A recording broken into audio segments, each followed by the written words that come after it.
I always, because I'm a fucking moron, I always forget to ask people how to pronounce their names before. Fait? Dean Fait? Yep, just as fate would have it. Okay, just as fate would have it. Dean Fait, author of a book about a living legend, right? I mean, that is. Yeah. It's about. Where are my manners, Mr. Fait? Please introduce yourself.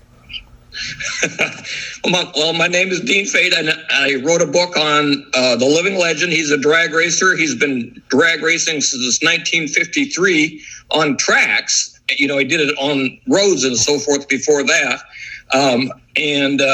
So I spent about a little less than 2 years working on a biography about Arnie the Farmer Beswick. Mm-hmm. He's from Morrison, Illinois. He's lived on that same bit of property. It's a family farm that's been in the family for close to, I think, 6 or 7 generations now. Mm-hmm. And he, correct me if I'm wrong, is he a veteran? Yes, he is. He was in Korea. Uh-huh. Yeah. It's I don't know if you've ever read the book Marine Sniper about Carlos Hathcock. I have not. No. It's this sniper. He died a while ago, but he's like legendary sniper. He fought in Vietnam. He's famously took out a Viet Cong general.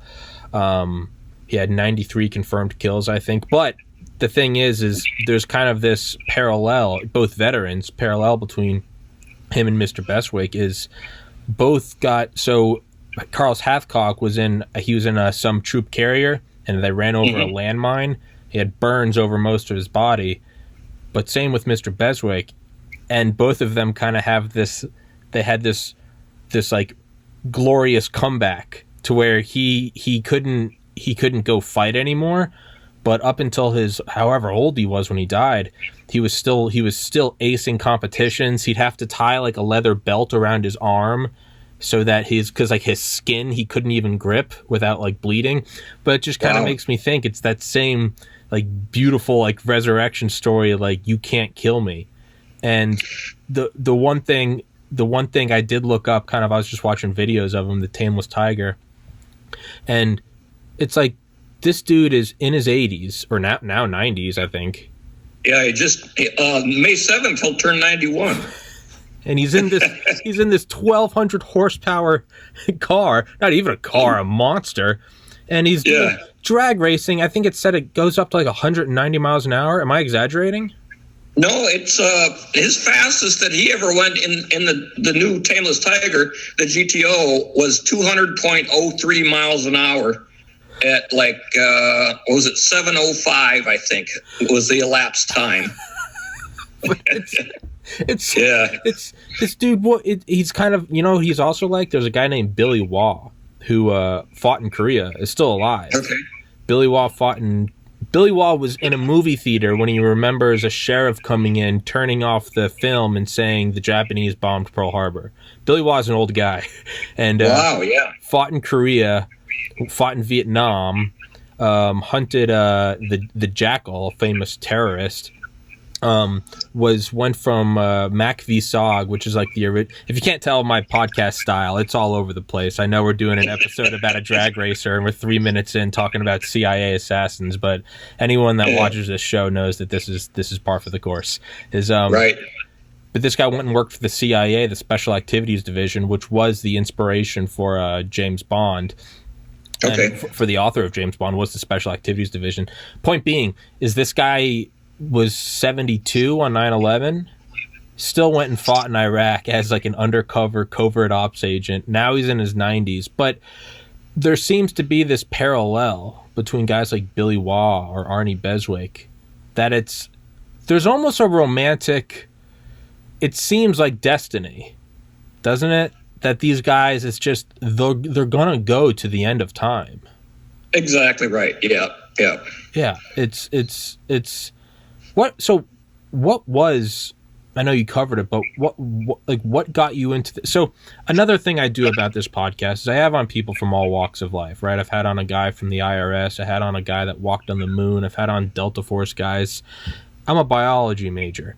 The thing, I like talking to people that are passionate about anything. I don't care what they're passionate about. If someone's genuinely passionate about something, to me, that is the most fascinating thing. And so for someone like me who barely knows how to turn his car on, and that's about the extent of the knowledge I'll ever have about my, my tameless Tiger, my Honda Civic. That puppy doesn't mean 0 to 60. And I just put gas in it and drive it type of thing. Hey, it does 0 to 60 in under a half hour. It's beautiful. There you go. Yeah. But what is it that got you into this? When I moved to the Quad City area, specifically Moline, Illinois, back in 1990, I had never heard of him. And then that spring at a Pontiac race, he was there, and I met him. And over the years, we'd bump into each other here or there, but I never really realized how famous he was, how well known his name was, until I got shown a little 10-minute video. It was called Start Me Up, and it was him racing his first, they call it the Jake Howard car. It was tiger striped and everything like that. And it was, like I said, it was called Start Me Up. Anyway, when the car was on the track, the Rolling Stones song Start Me Up was playing. And then when it was in the pits, then you hear track sounds. It was like, this is completely backwards. And so I mentioned that to him, and he said, well, I can't tell you how much call I get for that kind of stuff, for videos and so that was all the challenge that I needed. And in 1996, a friend and I, he knew Arnie quite well, so he wrote the script, and I did all of the videotaping, all the music, everything else, and we put together a 2.5 hour video that had him and his crew people and old friends and so on and so forth. And that's when I really, really, really got to know him. And in interviewing those crew people, I was so jealous because they all had these cool stories from traveling with him. And I vowed right then and there that before he quit racing, I was going to travel with him at least once. And now I'm a veteran probably of dozens, if not hundreds of times. And I have my own stories, obviously, too. Well, again, for everybody listening, the book, The Farmer, which you so graciously uploaded for a PDF for me, I felt like such a brat, and you did it, and I was like, oh, thanks, man. I love audiobooks, and if it's not an audiobook, I can get my computer to read it to me, and it's kind of in that like shitty Stephen Hawking voice, but it'll still read to me, right? And you're like, not to hate on that guy. He's more intelligence in his pinky than I have in my body. Full disclosure. Yes, for everybody listening, the Farmer, it is on Amazon. Are you gonna put it on Audible? Is it gonna get on Audible? I don't know. My dad just passed away from Parkinson's last fall, and I had talked to my stepmom about doing that, making it available for him. And I have access to a radio station, so I suppose I could, but I don't know. Well, we'll see. I think I've actually had on two guys on this, and I have no idea how expensive it is. I have no idea. I love audiobooks, and whenever I have on guys that their book is on, it's on Kindle, but I always end up pestering them. I'm not paid by Audible. I fucking should be. Audible, if you're listening, I fucking should be. It's no, I'm actually friends with two guys that I've had on this podcast who are narrators. But the point being is, for everybody, I'll put that, as with all the books, I'll put it in the description, stick it in the top comment. It is on Amazon. When you said you have all of your own stories, like your personal stories, do you have stories that you didn't put in the book?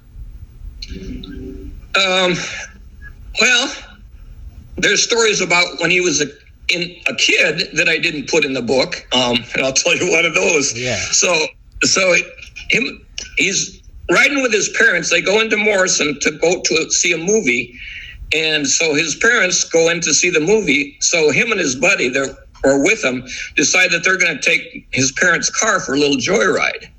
So they know roughly how long the movies last, and so they ride around town and so on and so forth.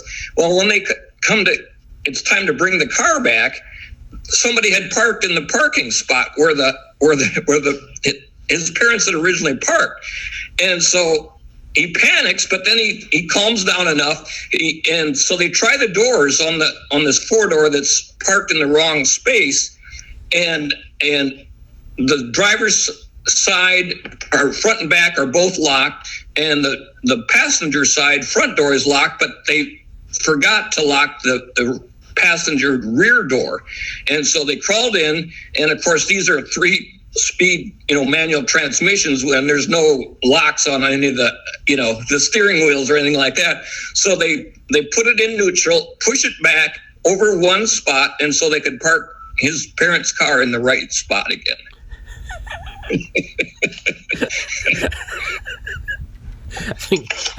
I think it kind of makes me think of like Ferris Bueller. When they push they're like, "We'll just unwind it," and then it just goes through the. As I get older and I rewatch that movie, you kind of see that early on it's like, oh, they broke their dad's car, and like as you watch it older, you're like, dude, this is the kind of thing. This is the repressed rage that I don't care. Tell him he loves that car more than he loves. When I watch it now, I'm like, oh, this is a lot darker than I thought. Yeah, but, yeah, man, it's so. I've always wondered this, right? Is obviously there are things like Formula One racing where it's right. You see the $1 million carbon fiber, whatever, and it's like this shuts off a millionth of or this shaves off 1,000th of a second, and because that's what the races come down to. Sure. And it is so. Beswick he was disqualified after one of the races, right, for. One of the cylinders, it was 1/1000th of an inch too wide, but it was after the race, so it had clearly expanded from the heat. Yeah, it was so hot he couldn't touch it, and so he should have waited till it cooled down. That was in 1961 at the U.S. Nationals NHRA race, and those races were big even back then. Mm-hmm. But it was clearly political. And that because Mickey Thompson was there with like 5 or 6 cars, and he had donated a bunch of prizes and cash as sponsorship, and so he was to be the winner. That was no ifs, ands, or buts about it. And this is not in the book, but years later, one of Arnie's friends that also worked with Dino Don Nicholson, mm-hmm. And they were both fierce competitors. His name was Dick Estevez, and he just recently passed away too. But he told me that years later, Wally Parks, head of NHRA, came to Don Nicholson and apologized because it was all politics. It seems like a hit job. It seemed like a hit job. There was my grandmother passed away several years ago. She qualified for, I don't know when it was. It must have been the 40s or the 50s when she was young. She qualified for the Olympics, or was supposed to. I still have the medal somewhere where they gave her second. She got in first place. There's even like a picture of her getting out and taking her cap off. Yeah. And then as soon as the person in second place, my grandmother beat her so soundly, she was getting out, taking the swim cap off when the other person finished, and they gave the trophy to the other person. It was the same thing, though. It was like the second place person's parents were friends with like whoever was in charge of it, and it was this whole thing where there's like a picture of my grandma getting out and finishing, and the other woman like still splashing, and she ended up going to the Olympics instead of But it's one of those things where it's like, man, like that.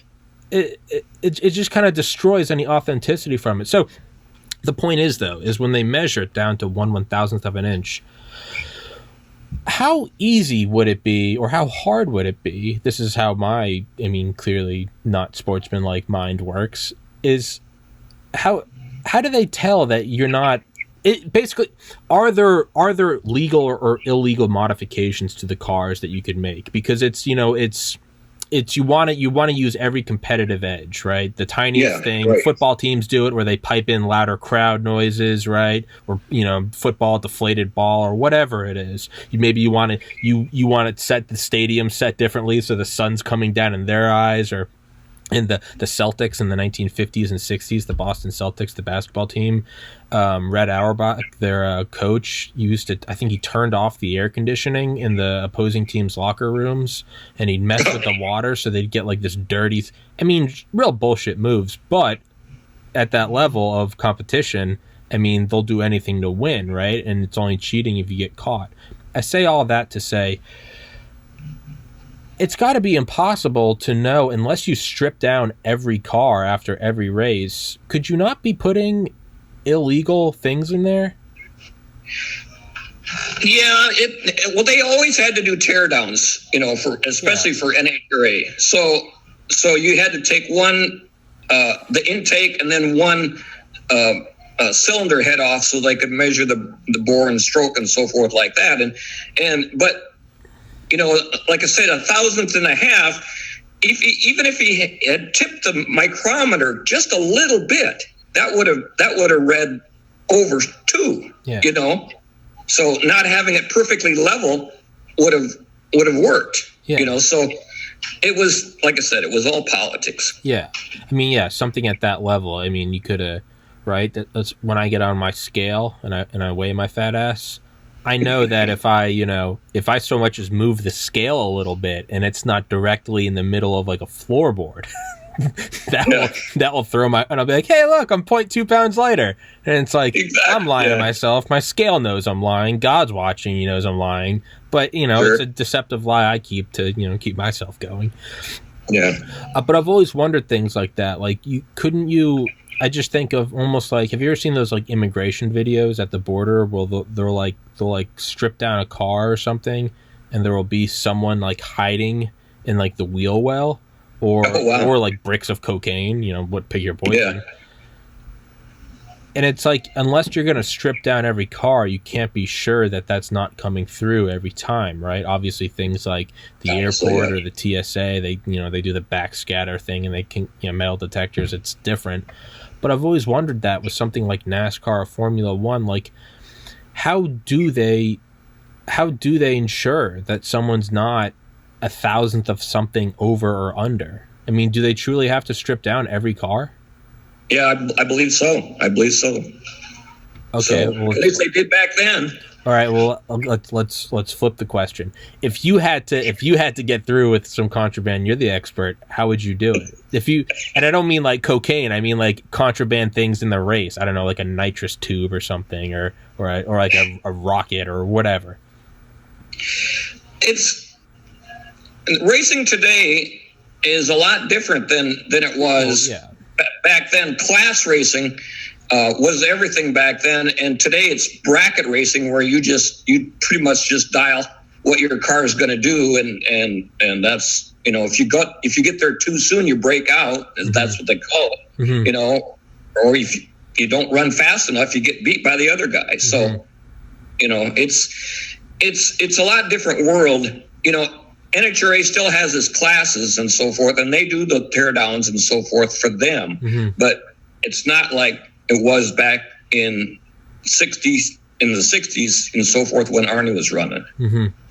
So, have you ever heard that theory that some of the early racers in the 50s and the 60s and the 70s, there's like a conspiracy theory that those guys, it was actually a way to like launder money from the early, granted this is based in as a biology major, clearly I have no history in NASCAR racing, but it's like from the South, there's this like conspiracy or urban myth or whatever that it was the moonshine runners, and they had cars that were always jacked up so that you couldn't tell that because you know how the backs would kind of sag down, right. And that's how the cops could tell.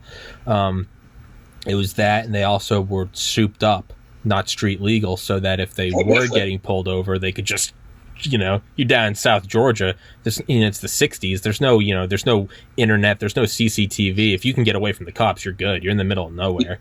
Pretty much pull off into the woods somewhere.